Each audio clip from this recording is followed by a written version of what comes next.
suis dit, Seigneur, mais 30 Yud, c'est quoi 30 dans le code de 30? Qu'est-ce qu'on peut découvrir du code de 30? Eh bien, Uchai, il est vivant. Wow! Yudchai, Yuchai, Huchai, il est vivant.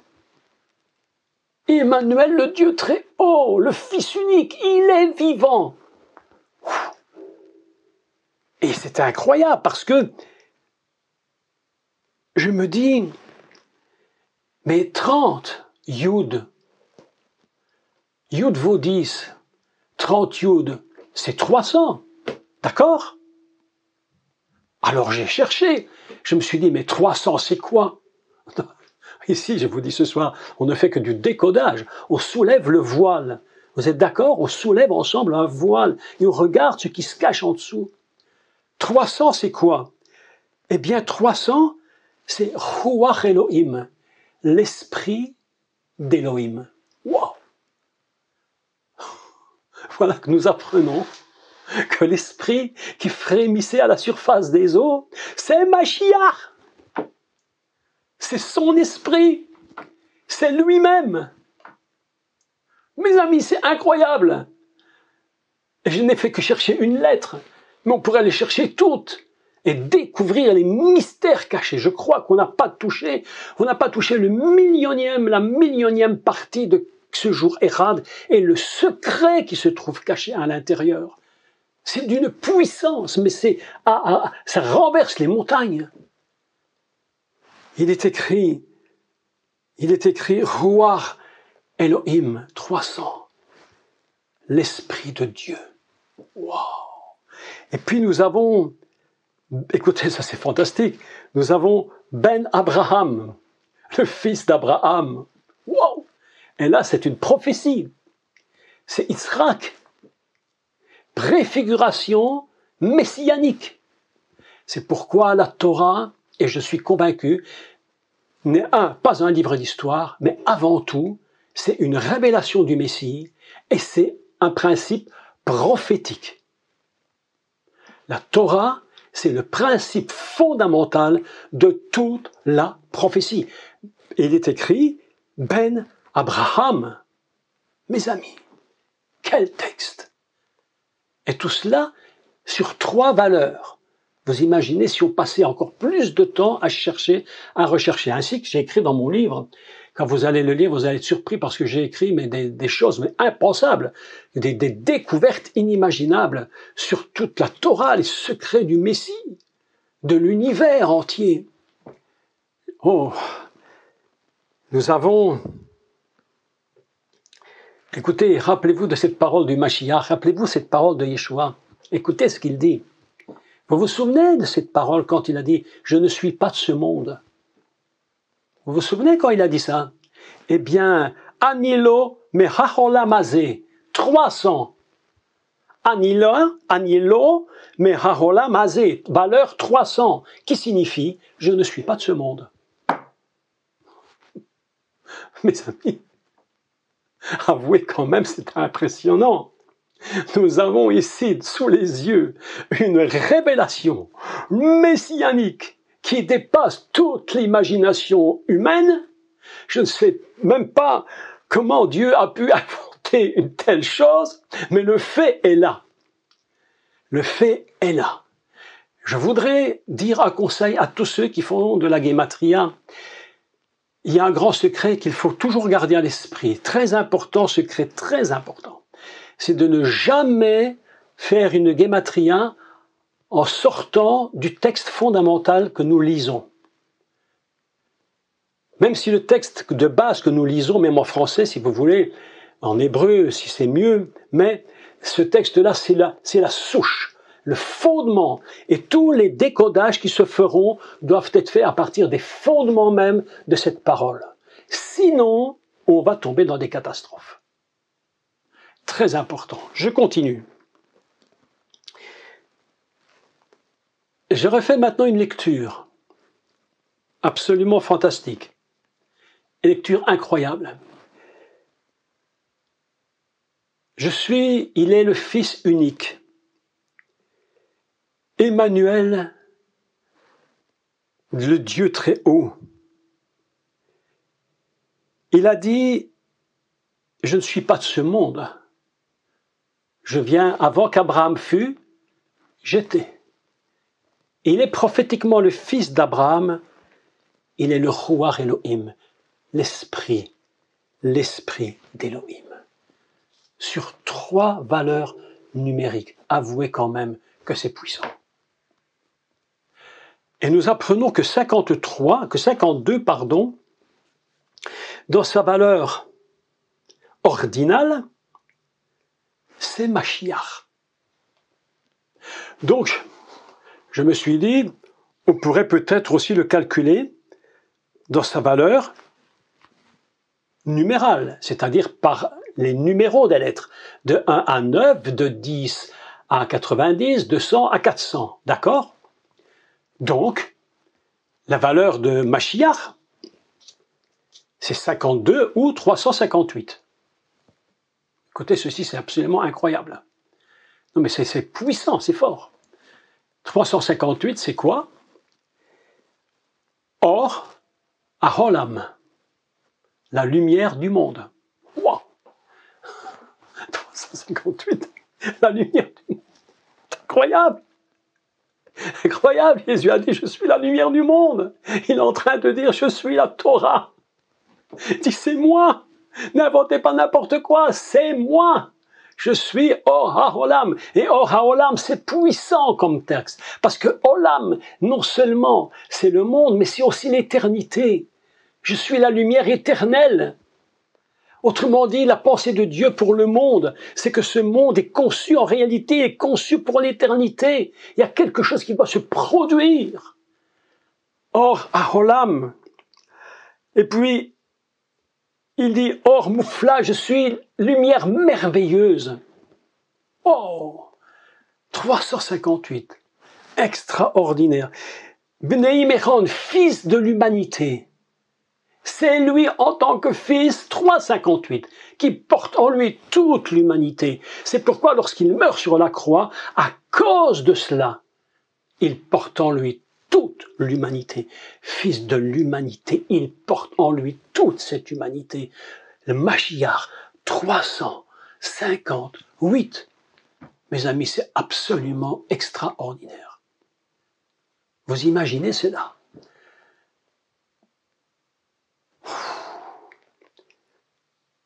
« 358.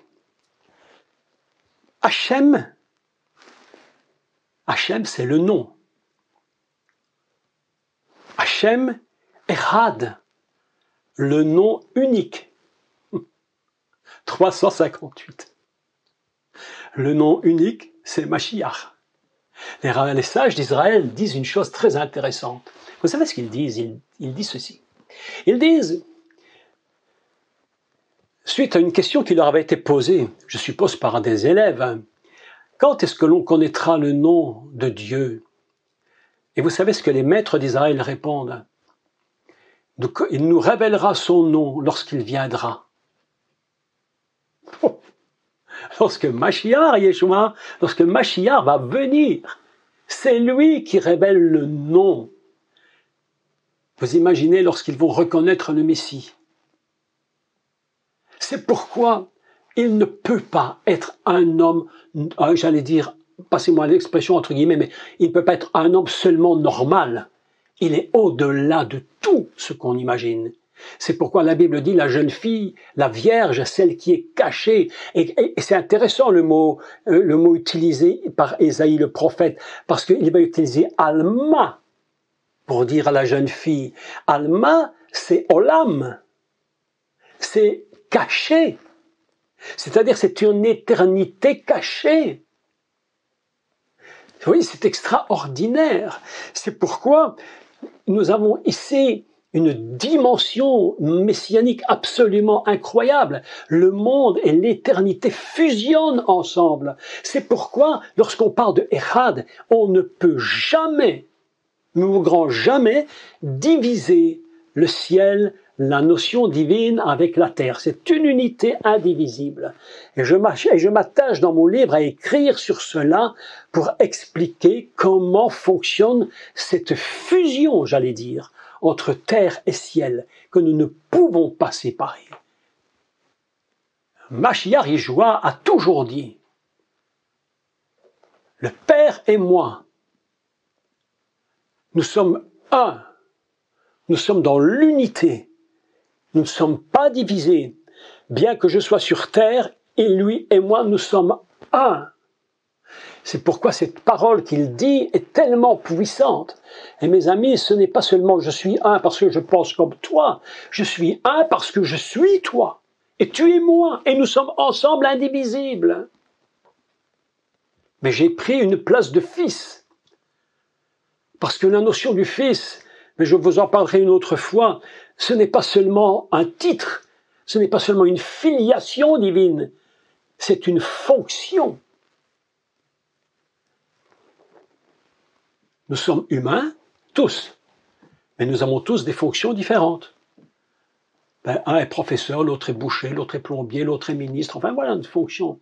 Et fils, il faut faire attention lorsqu'on parle du mot fils, ce n'est pas seulement une filiation, c'est une fonction.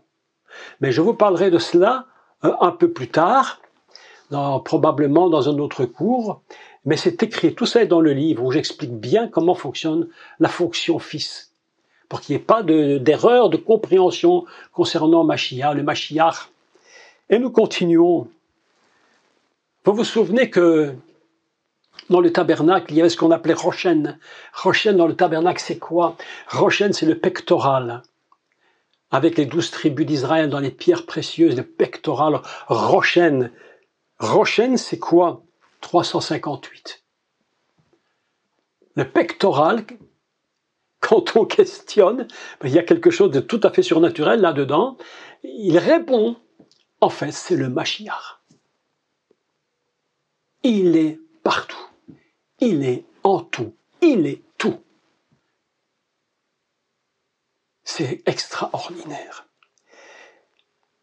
Il est écrit Yavo. Yavo, c'est le verbe venir ou aller. Yavo, c'est il vient. Yavo, Shiloh. Il vient le Shiloh, c'est-à-dire le Messie. 358. Oh, exceptionnel. Il est la lumière du monde, la lumière merveilleuse, le Fils d'humanité, le nom unique, le pectoral, et il vient le Shiloh, il vient le Messie. Et rappelez-vous du prophète Ésaïe qu'il parle. Il parle de Dieu et il donne les différentes, j'allais dire les qualités. C'est pas un bon mot, mais il dit il est l'esprit de sagesse, il est le Dieu, puis il est le Dieu un. Il parle, il donne toutes les définitions, les 7 esprits de Dieu. Il donne ces définitions. Et il est écrit Malechouach Chachma, qu'ici 358. Malechouach Chachma, celui qui est rempli de l'esprit, de la sagesse. Chachma, Chachma, la sagesse. Malé, rempli. Il est rempli de l'esprit de sagesse. 358, mes amis. Mashiach, 358. Oh. Pri Chaim, 358. Le fruit de vie. 358. Il est le Mashiach Yeshua. Impressionnant. Lorsque j'ai lu toutes ces choses, j'ai réfléchi longtemps, et puis je me suis dit, mais lorsque je lis la Torah, qu'est-ce que je lis en fait? En fait, je lis le Messie. Je lis le Messie. Il est tout. Il a tout créé. Tout tient en lui. Il soutient tout. Il est tellement puissant.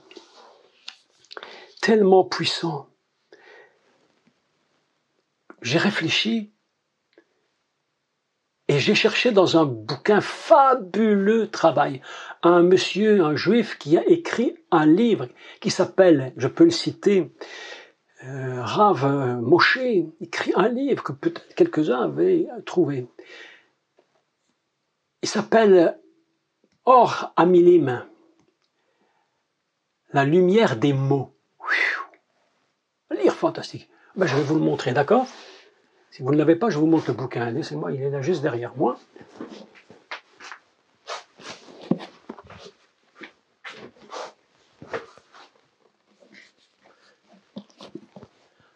Or Amilim. Si vous ne savez pas lire l'hébreu, il ne faut même pas l'acheter parce que ça ne sert à rien. Il n'y a pas de français, c'est que de l'hébreu. Que de l'hébreu. Or Amilim, la lumière des mots. Alors, vous savez, écoutez, il faut être toujours très humble quand on fait un travail. On cherche, on trouve personnellement des tas de choses. Mais il y a tout ce qui existe, il faut chercher ce qui est le meilleur. Et lorsque j'ai reçu ce livre, je me suis dit, mais il parle du code 80. J'ai donc cherché. Et je me suis dit, mais combien de fois 358, la valeur 358, Mashiach, est-elle reprise dans toute la Torah? Et il explique, il le dit, il a un calcul incroyable. Je pense que c'est 10 années de travail. D'un travail, mais c'est colossal. Purement colossal. Combien de fois la valeur 358 est-elle reprise dans la Torah? 80 fois. Alors, mes pensées ont commencé à fuser. Je me suis dit, mais 80 c'est quoi? Eh bien 80 c'est quoi? C'est un mot hébreu que l'on retrouve, tenez-vous bien, dans les 10 sphirotes, les 10 splendeurs messianiques. La première, c'est Malchut, la royauté. La suivante, Yesod, 80. Et Yesod, c'est quoi? C'est le fondement. Extraordinaire. Yesod, le fondement. Et toute la Torah, dans tous les 5 livres ensemble, nous avons 80 fois 358 Mashiach. Il est le fondement de toute la Torah. Les 5 livres sont fondés sur lui. S'il en manquait un, la Torah s'écroulerait. C'est incroyable. C'est absolument, mais à un niveau où nous sommes complètement en admiration devant l'Éternel. On lui dit, mais comment tu as fait cette histoire? Qu'est-ce que tu nous as fait pour que ce soit si impressionnant? 80 fois, il est écrit la valeur de 358. Il est le Mashiach Yeshua. C'est lui qui soutient toute la Torah. Il est le fondement. Et Yesod, c'est extraordinaire ce mot. Parce que Yesod, on peut le lire autrement. Yesod, le Yod, le Yod qui commence I, vous entendez le I de Yod, Yesod, le I, c'est la main. Yod, Yad, la main, c'est absolument incroyable, c'est la puissance, le pouvoir. La puissance et le pouvoir. Et Sod, c'est quoi Sod? C'est le secret. Qu'est-ce que c'est ce fondement qui soutient l'univers, tout ce qui existe? C'est la main de Dieu qui tient le secret de tout ce qu'il a fait. Waouh! Je lis Yesod et tout à coup, mon regard est attiré par le Sod, le secret. Mes amis, c'est absolument incroyable. C'est le secret, c'est le conseil. Sod, c'est également un conseil. C'est également le dessein de Dieu. Waouh! Ta main nous dévoile le secret, ton conseil et ton dessein. Et elle nous dit, je suis Mashiach. 80 fois, je suis dans chaque livre, pour tous les livres. 80 fois, je suis écrit dedans. Je suis le fondement. Il est, mes amis, simplement Yeshua HaMashiach. Il est homme et il est Dieu. Créateur. C'est lui qui a tout créé. Il est celui qui contient la puissance de soutenir tout ce qui existe. D'ailleurs, le mot Elohim, dans sa valeur, est égal au mot Teva. Ha-Teva, la nature. La nature, Elohim, c'est lui qui a tout créé et qui soutient absolument tout. Aujourd'hui, mon but était spécifiquement de vous parler où se cache le Mashiach dans tous les mots, dans toutes les lettres. Et vous savez qu'il y a déjà un livre qui est écrit en entier. Je dois terminer toutes les mises en page, mais c'est très long et les textes ne sont pas finis. Mais toutes les lettres hébraïques ont été écrites et terminées. C'est un livre, je crois que c'est 2 volumes qui ont déjà été terminés, qui sont presque finis. Je crois que c'est 2 volumes de 240, 250 pages chacun. Expliquer que chaque lettre de l'alphabet hébreu contient toute la notion du Messie. Je vous l'ai souvent dit, lorsque nous lisons un texte biblique, chaque lettre contient le Messie. Et puis, vous savez, je vais vous dire une chose formidable. Formidable. Un maître d'Israël a dit, écoutez, c'est formidable, formidable. Écoutez, un maître d'Israël a dit, la Torah a été écrite avec 22 lettres. C'est vrai. Mais il dit, vous savez que toutes les langues sur terre, toute langue, c'est un don de Dieu. La vache parle pas, le chien parle pas, le chat parle pas. Que les humains parlent. On a beau me dire que le perroquet parle, mais en fait, il te dit toujours la même chose. Hein. Mais il parle pas, tu peux pas faire conversation avec lui. Et ce rabbin dit, toutes les langues sont absolument inspirées par Dieu. Il y a quelque chose dans les langues. C'est surnaturel de parler, croyez-moi. Et l'alphabet que nous utilisons, combien fait-il de lettres? 26. Et 26, c'est quoi? C'est le nom de Dieu. Yud He Vav He. Je vais vous dire quelque chose. Quand Dieu rentre dans la bouche et l'esprit, et que la bouche s'exprime, quelle que soit la langue, il y a un mystère qui se produit. La parole de Dieu, Dieu lui-même, avant, écoutez bien ceci, c'est une parenthèse importante, c'est ainsi que je commence le livre. Avant d'être un moyen de communication, la parole est un moyen de création. Au commencement, Dieu créa. Il n'a parlé avec personne parce qu'il n'y avait personne. Et lorsqu'il crée, c'est sa parole. C'est pourquoi, mes amis, nous ne devons jamais oublier que nos paroles, avant d'être un moyen de communication, sont d'abord un moyen de création. Parce que lorsque, je vais te faire un exemple, d'accord? Écoutez, un exemple très simple. Je te parle de mes vacances. Et je te dis, j'étais dans la montagne. Il y avait la neige. On a fait du ski. Tout de suite dans ta tête, j'ai même pas besoin de t'expliquer, dans ta tête, tout de suite, j'ai créé une image dans ta pensée. Tu as vu les montagnes, tu as vu la neige, tu as vu le ski. Je ne t'ai pas dit que j'étais tombé à ski, je t'ai dit j'ai fait du ski. Mais tu as vu. C'est-à-dire que la parole, avant d'être un moyen de communication, elle produit, elle crée les images, elle crée des choses. C'est pourquoi cette parole qui est Yeshua est tellement puissante. Et nous devons ne pas oublier que le Seigneur, on l'a lu dans le texte ici, il est écrit, il est vivant. Houhaï, il est vivant, corps de 30. Il est vivant, c'est pas un concept que j'explique. Dieu n'est pas un concept. Absolument pas du tout. Il est vivant, il existe, et c'est lui qui est le Mashiach. Et il va venir sur terre en tant comme fonction sauveur. Et c'est pourquoi je pense que les temps qui viennent, nous allons probablement continuer d'étudier sur le Messie et la fonction du Mashiach. Pourquoi il s'appelle Fils? Quelle en est la raison? Pourquoi ne s'appelle-t-il pas autrement? On aurait pu l'appeler autrement. Mais pourquoi porte-t-il la notion Fils?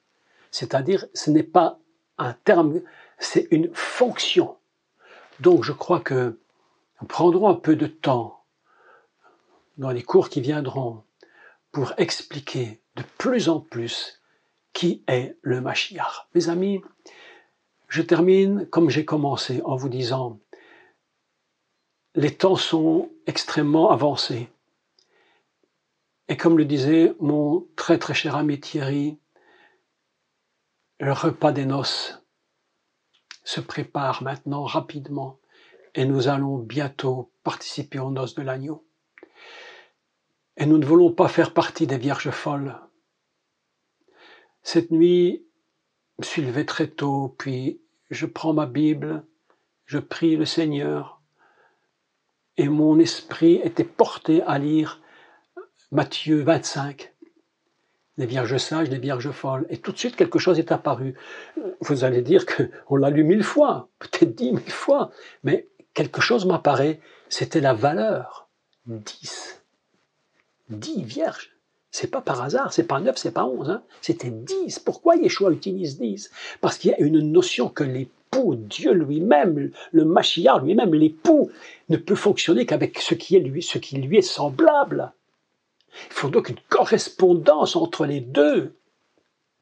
10 vierges. Certains, autrefois, je faisais une erreur, j'enseignais que leur lampe était éteinte. Mais c'est pas ça qui est écrit. Non. Il est écrit que leur lampe commençait de diminuer. Elles commençaient à s'éteindre, elles n'étaient pas éteintes, mais elles allaient bientôt s'éteindre. Elles se sont dit, le temps que l'appel vienne, que l'époux vienne et qu'on court jusqu'à la porte, elles seront probablement éteintes. Et c'est pourquoi elles demandent de l'huile. Allons vite chercher du carburant pour qu'il y ait de la lumière dans nos lampes. Mes amis, écoutez, nous sommes arrivés au temps où aujourd'hui nous devons être prêts. Nous devons être prêts. Nous ne sommes pas dans un western. Hein. C'est pas le train sifflera 3 fois. Hein. Ça, c'était un western, ça. Quand le train du salut va passer, il sonne une fois. Et c'est tout. Une fois. Serons-nous prêts? Avons-nous la connexion et connaissons-nous qui est le Seigneur? N'écoutons pas et fermons nos oreilles à tout ce qui tire de lui la divinité. Fermons nos oreilles et ouvrons nos cœurs à sa divinité et reconnaissons qu'il est Dieu lui-même. C'est ça la vérité.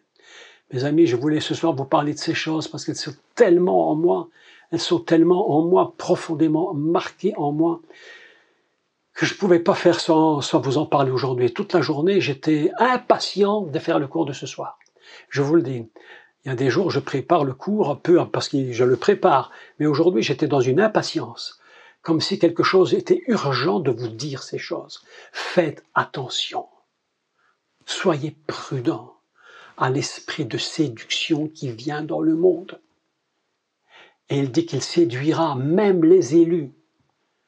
C'est-à-dire le peuple d'Israël et même les croyants, les disciples du Messie, vous et moi, on peut être séduit. Faites attention. Le Messie est là. Le repas des noces est en train de se préparer. Est-ce que nous sommes d'accord?